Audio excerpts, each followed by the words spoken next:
Today, do you feel like you look sad, tired, or unhappy? Try some dermal filler.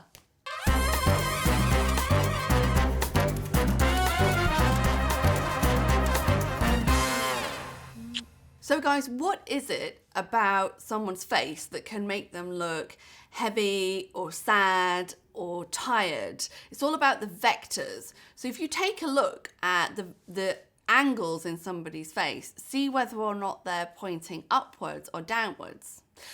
Take Angelina Jolie, for example. She has a lot of upwards facing vectors in her face, so she looks healthier, more vibrant, more awake, and contrast that with Steve Buscemi, who, when they were younger, they actually looked really, really similar, but now he's got a lot of negative vectors, so then he takes on this more hangdog, looking a little bit sad, droopy, down in the mouth, sort of look and roles.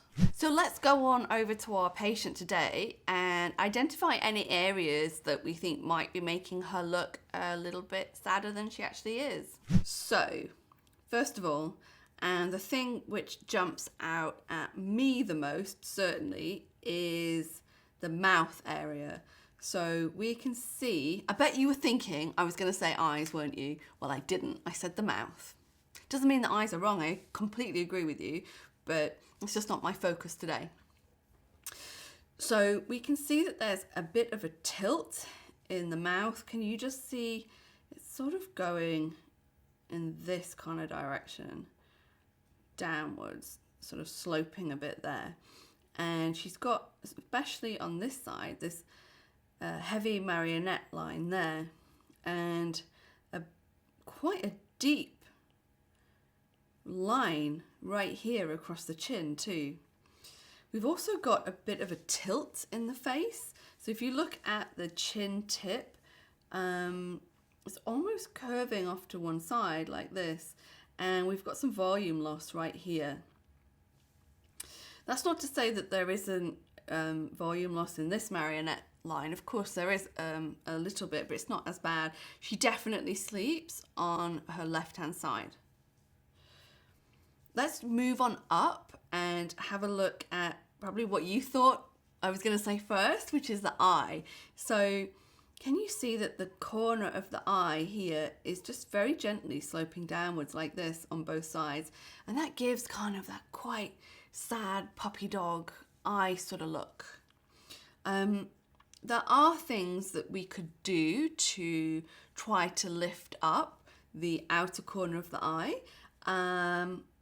You're never going to get it to be, you know, really majorly lifted using non-surgical things, but you can get, I think, quite a nice result.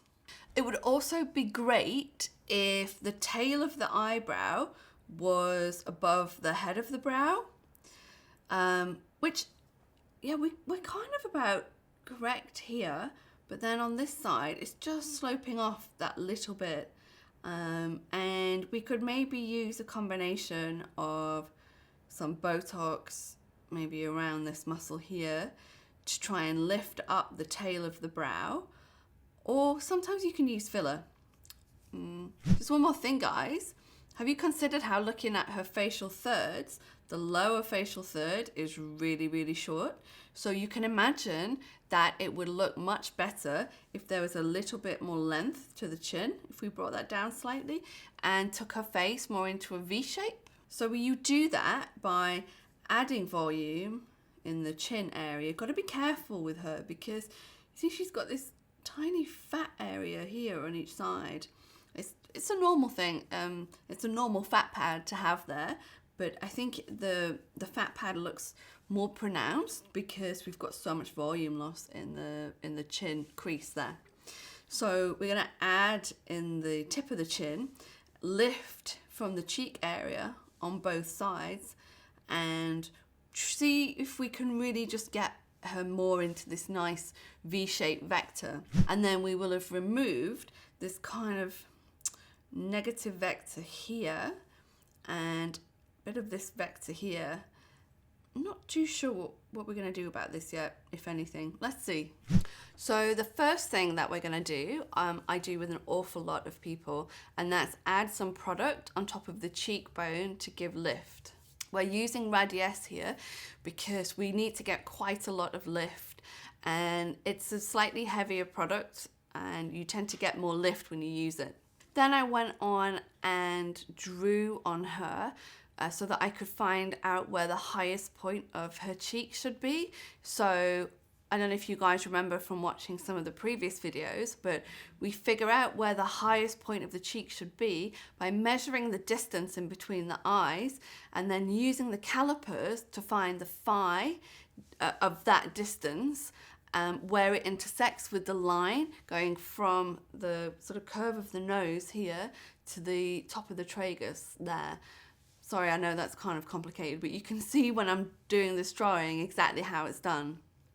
Then we draw a circle, and this is where the point of maximum light reflection should be. We're going to go ahead now and actually inject directly inside that circle to improve the light reflex there. And now, because I really want to start getting some more lift here, I'm going to do the angle of the jaw also with the Radiesse, again because we need to do quite a lot of lifting. I've really gone to town today using the Radiesse, so you can see that I'm using it also across the crease of the chin with a cannula to really try and unfold that heavy chin crease. Again, going back to use the Radiesse, we're going to do cannula in the upper part of the cheekbone, and this is to further emphasize this V shape. And the last thing that we're doing is putting some Juvederm Vollift underneath the base of the nose to just give a little bit more projection and to rotate the nasal tip up slightly. Okay, so that's everything that we did in that session. Let's take a look at the before and afters. So we didn't get around to really doing anything about the eyebrow, but you can see from doing the cheek area where we got the lift. Oh, and by the way, did you notice that she had more drooping on this side, so on her left side cheek than on the right? So I actually put more volume in this left side than I did in the right, just to bring her a little bit more into proportion, and you can see that in the after picture. So we've definitely got a bit more of a V shape going on here, and the height of the chin is a wee bit longer, which is great.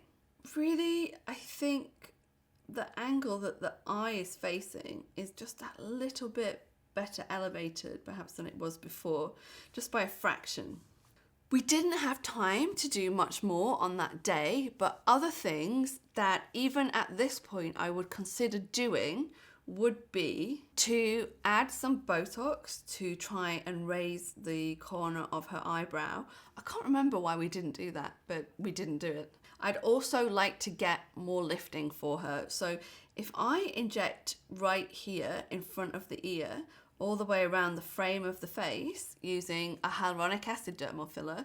For that, I quite like using Juvederm Vollift or maybe sometimes Juvederm Voluma. It will further take her face up into quite a nice attractive V, and we'll get a lot more lifting going on. Other things that I might consider doing would be perhaps even a bit of temple filler, maybe even some eyebrow filler to see whether or not I can get this brow to come on up even more after we've done the Botox.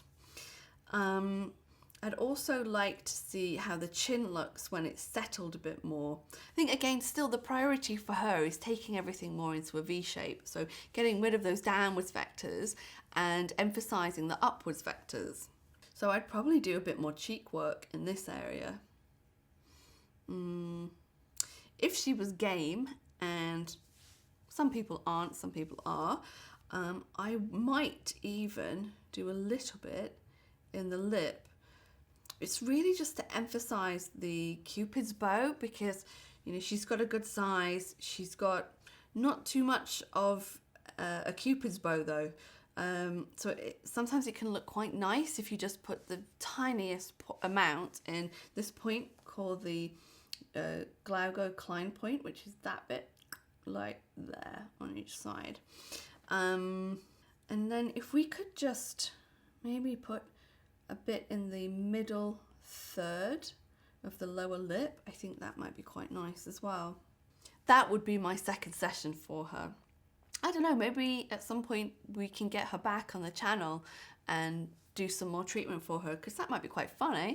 Okay guys, so that's it for this week. I hope you enjoyed the video. If you've ever had any of these procedures done, or if you're thinking about it, or if you've just got a question, let me know in the comment section below, and don't forget to subscribe to the channel and like the video.